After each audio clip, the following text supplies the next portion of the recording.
Movie के start में हमें एक सेलेस्टियल दिखाया जाता है और इनको आसमानी एलियंस भी कहा जाता था और इनका नाम एरिशियम था, जिसने सबसे पहले सन को बनाया और फिर यूनिवर्स को बनाया, जहां से लाइट शुरू हुई और हमारी अर्थ ग्रो कर गई। लेकिन तभी डीप स्पेस से कुछ अजीब किस्म के डेवियंस निकल कर आए, जिन्हें अजीब क्रिएचर्स भी कहा जाता था, जो अर्थ पर आकर इंसानों और जानवरों को खाकर अपना पेट भरा करते थे। इस मूवी में हमें सबसे पहले 7,000 साल पहले का सीन दिखाया जाता है। यहाँ पर हम कुछ प्राचीन लोगों को देखते हैं जो मछलियां पकड़ रहे थे। तभी उन पर वही अजीब किस्म का क्रिएचर पानी से निकलकर अटैक कर देता है। वो डेविड इंसानों का शिकार किया करते थे, अब वो उस आदमी को खाकर उस बच्चे की तरफ बढ़ता है। तभी वहां पर एक इटर्नल अर्थ पर आ जाता है, जिसको एरिशियम ने अर्थ पर भेजा था ताकि वो अर्थ पर जाकर लोगों को इन डेविएंट से बचा सके। क्रिस एक बहुत ही पावरफुल इटर्नल था। वो अपनी आंखों से लेजर लाइट निकालकर इन अजीब क्रिएचर्स को मार सकता था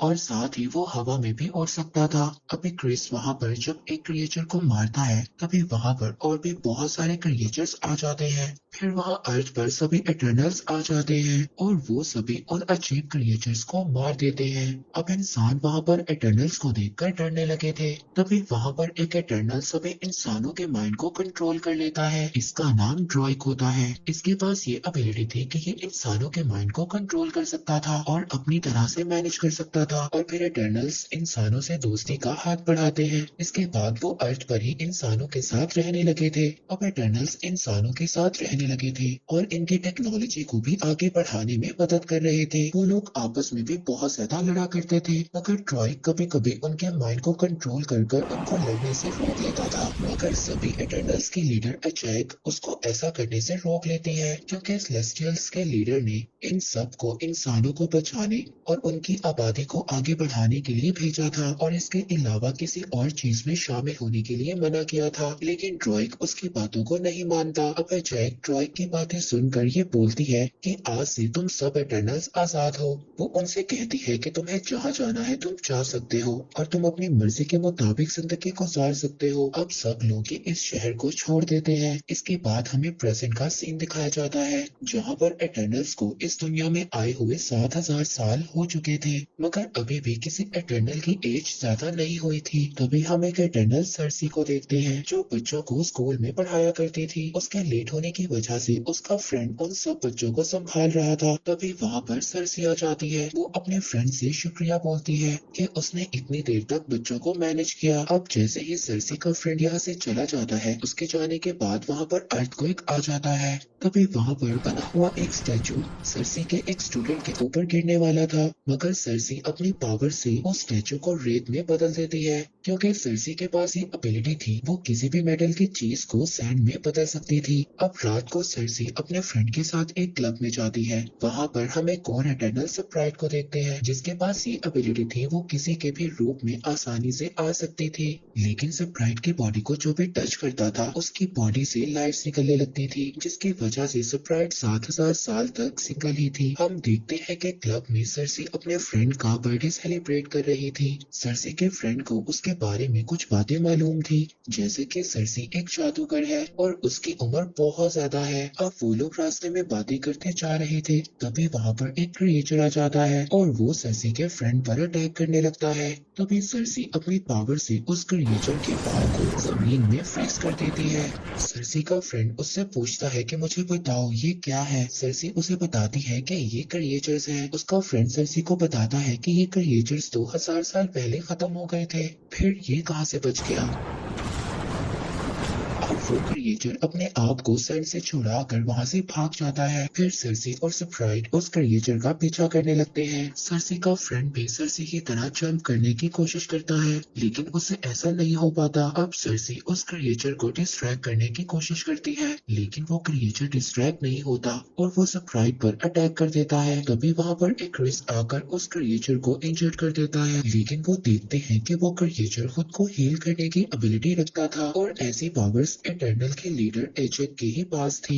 इक्रेस वापस से उस क्रिएचर पर अटैक करता है, लेकिन वो क्रिएचर वहां से भाग जाता है। अब यहाँ पर हमें ये भी पता चलता है कि इक्रेस ने सर्सी से 5000 साल पहले शादी की थी और फिर 2000 साल पहले इक्रेस सर्सी को छोड़कर चला भी गया था। सर्सी अपने फ्रेंड से ये कहती है कि अब मुझे जाना होगा, मेरी कुछ लोगों को हेल्प की जरूरत है, लेकिन उसका फ्रेंड उसको कहता है कि अगर तुम कोई सुपर हीरो हो तो अर्थ पर इतनी ज्यादा प्रॉब्लम्स आई, उस वक्त तुम कहाँ थे। सर्सी उसको कहती है कि हमें अर्थ पर सिर्फ क्रिएचर्स को मारने के लिए भेजा गया है और हमें कोई और काम करने की इजाजत नहीं दी गई थी सिवाय इस आबादी को बढ़ाने और अर्थ पर लोगों की टेक्नोलॉजी को इंक्रीज करने में। तीनों एजेक से मिलने जाते हैं ताकि वो जाकर अपने लीडर को बता सके कि क्रिएचर्स दोबारा से अर्थ पर आ गए हैं और इस बार वो बहुत ज्यादा पावरफुल है। और जब वो एजेक के पास पहुंचते हैं तो उनको पता चलता है कि एजेक मर चुकी है और ये अर्थ पर पहली बार हुआ था कि किसी इटर्नल की डेथ हुई थी। वो लोग समझ जाते हैं कि एजेक को उसी क्रिएचर ने मारा है जिसने पहले भी उन लोगों पर अटैक किया था और उस क्रिएचर ने एजेक को मारकर उसकी सारी पावर्स ले ली है। हम देखते हैं कि एजेक के गले से एक पावरफुल स्टोन निकलता है और वो स्टोन सर्सी की बॉडी के अंदर चला जाता है, यानी कि एजेक ने मरने के बाद सर्सी को इटर्नल्स का लीडर चुना था। अब सर्सी एरिशियम से बातें कर सकती थी। अब ये लोग अपनी टीम को इकट्ठा करने का फैसला करते हैं ताकि वो एक बार फिर से सभी इटर्नल्स मिलकर उन क्रिएचर्स को मार सके। अब वो सबसे पहले किंगो के पास जाते हैं। किंगो के पास ये एबिलिटी थी कि वो अपने फिंगर से छोटी छोटी आग की गोलियों को निकाल सकता था। अब किंगो एक सुपरस्टार बन चुका था और उसने बहुत ज्यादा मूवीज भी की थी। अब वो किंगो को अपने साथ आने का कहते हैं। वो कहता है कि मुझे बहुत ज्यादा काम है और मैंने बहुत ज्यादा मूवीज को साइन भी किया है। जब किंगो अपने लीडर का सुनता है कि वो मर चुकी है तो किंगो ये सुनकर बहुत ज्यादा उदास हो जाता है और फिर वो अपने मैनेजर के कहने पर जाने के लिए तैयार हो जाता है। अब वो लोग किंगो के प्राइवेट प्लेन से ऑस्ट्रेलिया जाते हैं जहाँ पर उनके दो और इटर्नल्स रहते थे। और वो लोग जब वहाँ पर पहुँचते हैं तो देखते हैं कि एक बहुत बड़ा क्रिएचर मरा हुआ है। किंगो का मैनेजर उसको कहता है कि ये क्रिएचर्स तो बहुत खूबसूरत हुआ करते थे। किंगो अपने मैनेजर को कहता है कि क्या तुम्हारा दिमाग खराब है, ये बदबूदार सड़ा हुआ क्रिएचर तुम्हें किस एंगल से खूबसूरत लगता है। अब वो यहाँ पर अपने एक और मेंबर से मिलते हैं जिसका नाम गिलगमेश था। वो उनसे पूछता है कि क्या तुम मेरा केक ट्राई करोगे। जब ये लोग इसको एजेक के मरने की खबर सुनाते हैं तो ये बहुत ज्यादा उदास हो जाता है और इसके हाथ से बना हुआ केक भी गिर जाता है। फिर वो लोग अपनी एक और मेंबर ठीना के पास जाते हैं जो एक दरख्त के नीचे बैठी कुछ ड्राइंग कर रही थी। दरअसल ठीना को एक दौरा पड़ता था और जब उसको ऐसा होता था तो वो किसी पर भी अटैक कर देती थी और 7000 साल से गिलगमेश ही टीना के साथ रहता था और टीना के पास ऐसी एबिलिटी थी कि वो अपने हाथों से एक पावरफुल वेपन निकालकर अटैक कर सकती थी। और जब टीना उन पर अटैक करने लगती है तो स्प्राइट वहाँ के माहौल को चेंज कर देती है और उसको ये बात याद दिलवाने की कोशिश करती है कि वो कौन लोग हैं और उनका मकसद क्या है। फिर जब गिलगमेश टीना को समझाता है तो वो नॉर्मल हो जाती है। इसके बाद फिर सब लोग मिलकर वहाँ पर खाना खाते हैं। फिर सर्सी उठकर वहाँ पर उस जगह पर जाती है जहाँ पर टीना बैठी ड्राइंग कर रही थी। वो उसकी ड्राइंग को देखती है और अपने लीडर से कांटेक्ट करने की कोशिश करती है और फिर उसकी सोल अपने किंग लीडर के पास पहुंच जाती है। वो वहाँ जाकर अपने किंग लीडर को बताती है कि क्रिएचर्स दोबारा अर्थ पर आ गए हैं और उन्होंने एजेक को मारकर उसकी ताकत को भी चुरा लिया है और अर्थ पर भी बहुत ज्यादा चीजें अजीब हो रही है। जिस पर एरिशियम उनका लीडर उसको बताता है कि ये एक एमरजेंस की निशानी है। सर्सी उससे पूछती है कि एमरजेंस क्या होता है। वो सर्सी से कहता है कि अब वक्त आ गया है तुम लोगों को तुम्हारे असल मकसद के बारे में बताया जाए। दरअसल तुम लोगों को अर्थ पर क्रिएचर्स को मारने के लिए भेजा गया था और मैंने कई हजार साल पहले एक बीज अर्थ पर भी बोया था और उस बीज को बड़ा होने में अरबों सालों और इंसानों की एनर्जी चाहिए थी। लेकिन जब मैंने इंसानों और जानवरों को बनाया तो मुझसे एक गलती हो गई और उस गलती से वो अजीब डेविड क्रिएचर्स पैदा हुए जो अर्थ पर लोगों की आबादी को खाकर खत्म कर रहे थे। तब मैंने तुम्हें और तुम्हारे जैसे बहुत ज्यादा एटर्नल्स को बनाया ताकि तुम्हारे जरिए मैं उन डेविड क्रिएचर को मार सकूं। सर्सी उनसे पूछती है कि क्या ये बात एजेक को पता थी। यहाँ पर वो सर्सी को ये भी बताते हैं कि तुमने और एजेक ने कई बार सेलेस्टियल को अर्थ पर पैदा होने में मदद की है। तो सर्सी उनसे कहती है कि ये सब बातें मुझे क्यों नहीं याद।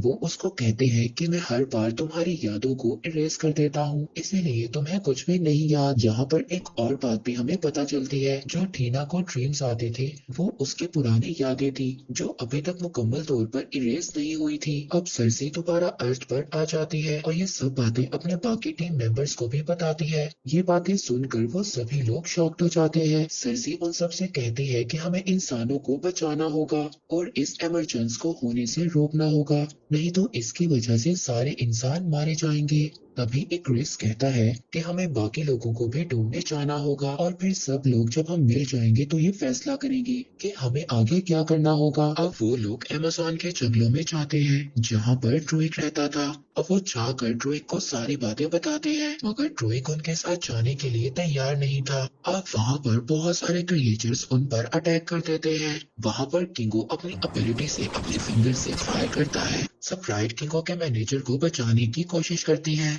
अभी क्रिस वहां पर एक क्रिएचर से मुकाबला करता है, तभी वो क्रिएचर एक क्रिस को नीचे गिरा देता है और उसकी पावर्स लेने की कोशिश करता है, लेकिन वहां पर तभी गिलगमेश आ जाता है और अपने हाथों से एक जोरदार पंच मारता है। गिलगमेश के पास ये एबिलिटी थी कि वो अपने हाथों को एक बहुत ही मजबूत हथौड़े के तौर पर इस्तेमाल कर सकता था। जब सरसी पर एक क्रिएचर अटैक करने की कोशिश करता है, तभी सरसी उस क्रिएचर को एक ट्री में बदल देती है। दूसरी तरफ ये क्रिएचर्स जब टीना पर अटैक करते हैं तो गिलगमेश आकर टीना को बचा लेता है, लेकिन वो क्रिएचर्स का लीडर गिलगमेश को मारकर उसकी पावर्स को अपने अंदर ट्रांसफर कर लेता है। जैसे ही वो गिलगमेश की पावर्स को अपने अंदर ट्रांसफर करता है, वो इंसानों की तरह बॉडी शेप में आ जाता है और वो उस इमरजेंसी को भी समझ जाता है। इसके बाद गिलगमेश मर जाता है। वो जाते हुए टीना को ये बात कहता है कि मुझे याद रखना। इसके बाद सरसी और एक्रिस अपने एक और मेंबर फेस्टोस के पास जाते हैं। फेस्टोस उनको कहता है कि मैं अपनी फैमिली के साथ रहता हूँ और मैं तुम्हारे साथ नहीं आ सकता, लेकिन फिर वो जल्द ही मान जाता है और उनके साथ जाने के लिए तैयार हो जाता है।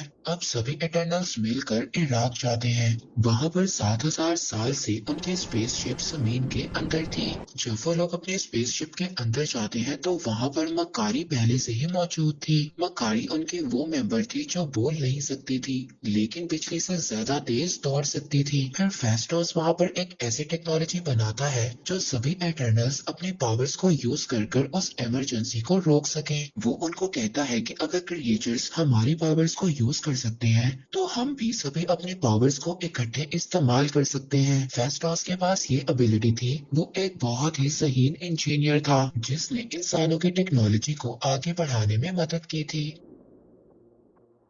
अब वहां पर सरसी ने जो लॉकेट में स्टोन पहना हुआ था वो चमकने लगता है। इस बात से सरसी को एहसास होता है कि एमरजेंस होने वाला है। फेस्टोस मक्कारी से कहता है कि तुम जाकर पता करो कि एमरजेंस कहाँ पर होने वाला है। अब मक्कारी पूरे अर्थ पर घूमकर एमरजेंस का पता लगा लेती है कि एमरजेंस कहाँ पर है। तभी वहां पर एक्रिस फेस्टोस की टेक्नोलॉजी मशीन को तोड़ देता है। इससे ये बात पता चलती है कि एक्रिस ने ही एजेक को मारा था। एजेक भी यही चाहती थी कि ये इमरजेंस रुक जाए, क्योंकि वो भी इंसानों को पसंद करने लगी थी।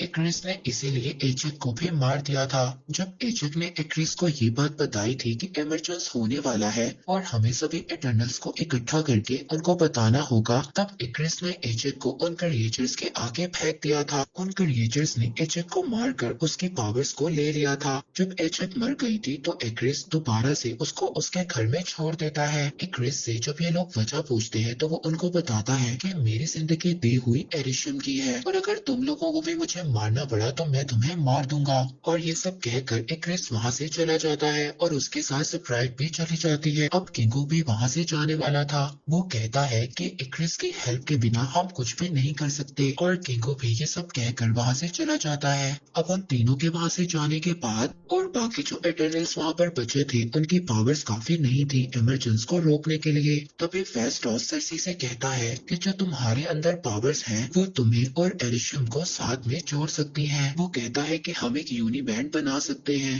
जिससे वो इमरजेंस रुक जाएगा। अब वो सरसी का स्टोन लेकर उससे एक बैंड तैयार करता है और फिर वो लोग अपने स्पेसशिप को लेकर उस जगह पर पहुंच जाते हैं जहाँ पर इमरजेंस स्टार्ट होने वाला था। वहाँ पर एक्रिस और स्प्राइट दोनों इमरजेंस को होते हुए देख रहे थे। तभी वहाँ पर बाकी इटर्नल्स भी आ जाते हैं उस इमरजेंस को रोकने के लिए। उस इमरजेंस से एक बहुत बहुत ही बड़ा सेलेस्टियल जो दुनिया के लिए बहुत ज्यादा खतरनाक था निकलने वाला था। अब वो लोग वहां पर अपने अपने बैंड को कनेक्ट करते हैं ताकि वो अपने पावर्स को यूज कर कर उस एमरजेंस को रोक सके। वहां पर एक्रिस ड्रूइग को उठाकर पीछे फेंक देता है। ये सब देखकर मकारी बहुत ज्यादा चीखती चिल्लाती है और वो एक्रिस को इतना ज्यादा मारती है कि एक्रिस ने 7,000 साल में इतनी ज्यादा मार नहीं खाई होगी।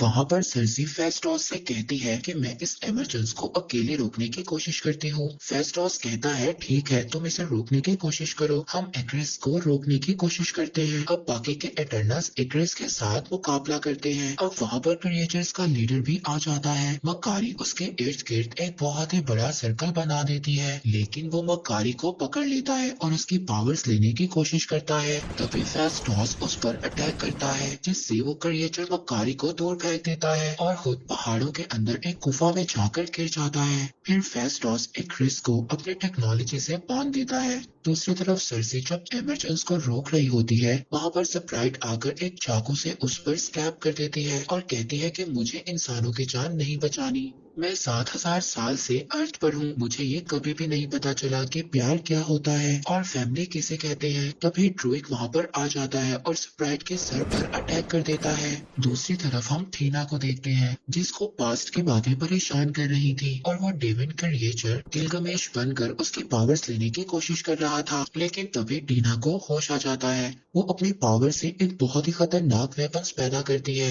और तभी उस क्रिएचर के टुकड़े कर देती है। हम देखते हैं कि एमरजेंस शुरू हो गया था और आहिस्ता आहिस्ता सेलेस्टियल के हाथ बाहर आने वाले थे। सरसी अपने पावर से उस सेलेस्टियल को रोकने की कोशिश कर रही थी। तभी एक क्रिस भी छूट जाता है और सरसी को मारने के लिए चला जाता है, मगर तभी उसको सरसी के साथ बिताए हुए मोमेंट्स याद आने लगते हैं और फिर एक क्रिस भी उनके साथ मिलकर उस एमरजेंस को रोकने में उनकी मदद करता है। अब एमरजेंस रुक जाती है और वो सेलेस्टियल और वो कयामत सेलेस्टियल पैदा होने से पहले ही मर जाता है और फिर एक्रिस आखिरी बार सरसी को देखता है और खुद को सूरज में ले जाकर गुम कर देता है। दूसरी तरफ मकारी जब ड्रूइग को देखती है तो वो बहुत ज्यादा खुश होती है और उसको गले लगा लेती है। दूसरी तरफ सर्सी स्प्राइट से कहती है कि अभी भी सेलेस्टियल्स की पावर मेरे अंदर मौजूद है, अगर तुम चाहो तो मैं तुम्हें ठीक कर सकती हूँ, लेकिन फिर तुम इंसान बन जाओगी और एक दिन मर जाओगी। जिस पर स्प्राइट कहती है कि हाँ मैं तैयार हूँ। इसके बाद वो लोग फेस्टोस के घर डिनर करने जाते हैं और अब स्प्राइट स्कूल में एडमिशन ले लेती है। इसके बाद सर्सी अपने फ्रेंड से मिलती है। वो उसको कहता है कि मैं तुम्हें कब से बताना चाह रहा हूँ, मैं इस अर्थ का नहीं हूँ।